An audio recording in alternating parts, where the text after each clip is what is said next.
Hello, in this video I will show you how to install Microsoft Edge browser on Huawei Nova 12S.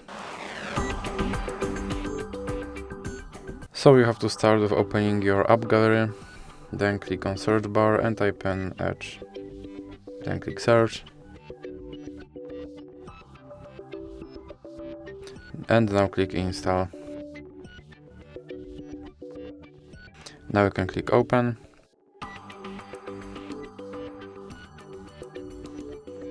And now click I agree. Then you can click skip introduction. Now you can set this browser as your default browser, or you can click not now. Here you can customize your homepage, or you can click not now. Now you can sign in to sync your data, or you can click not now again, and then you can click confirm. Now click start browsing.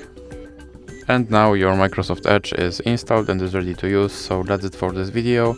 If you liked it, please remember to leave like and subscribe.